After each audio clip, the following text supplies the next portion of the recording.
पाठ 5 मुंग्यांच्या जगात. लेखक प्रकाश किसन नवाळे.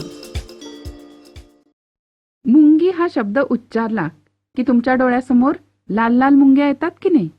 साखरेवर ताव मारणाऱ्या मुंग्या, कडकडून चावणाऱ्या मुंग्या. हो हो, अगदी खरंय. भारतात मुंग्यांच्या सुमारे 1000 जाती आढळतात. कीटक वर्गामध्ये सर्वात जास्त उद्योगी, कष्टाळू, शिस्तप्रिय आणि हुशार म्हणून मुंग्यांचा प्रथम क्रमांक आहे. एका वसाहतीमध्ये म्हणजेच राहण्याच्या ठिकाणी लाखोच्या संख्येने मुंग्या राहतात. प्रत्येक वसाहतीमध्ये अनेक कामकरी मुंग्या, एक किंवा काही राणी मुंग्या आणि काही नर मुंग्या असतात. मुंग्या एकमेकांशी बोलत असतील का? पडलाय ना प्रश्न तुम्हाला? तर निसर्गाने त्यांना एकमेकांशी संवाद साधण्याची सोय केली आहे. कशी माहितीये? मुंग्या वेगवेगळ्या कारणांसाठी वेगवेगळ्या रासायनिक गंध कणांचा उपयोग करतात.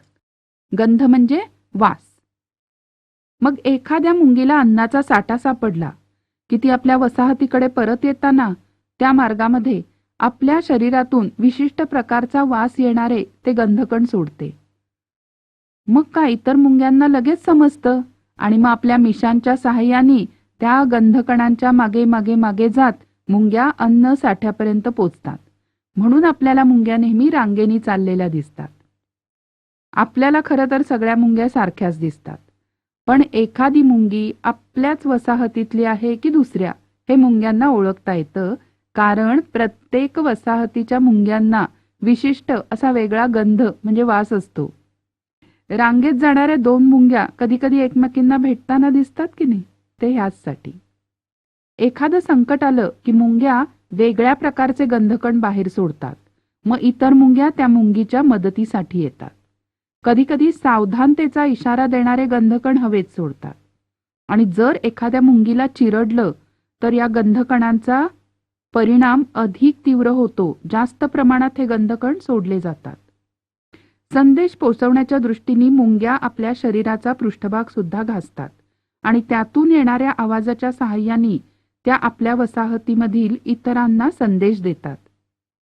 स्वतःच्या किंवा वसाहतीच्या संरक्षणासाठी काही मुंग्या कडकडून चावा घेतात. काही मुंग्या विषारी दंश करतात तर काही विशिष्ट अंमलाचा फवारा शत्रूवर सोडतात. काही जातीच्या मुंग्यांना दंश करण्यासाठी सुईसारखी योजना असते. मग त्यांनी दंश केला की त्या दुसऱ्या प्राण्याच्या शरीरात विष सोडलं जातं. त्यामुळे तो प्राणी मरत नाही, पण त्याला खूप वेळ आग आग आग आग होत राहते.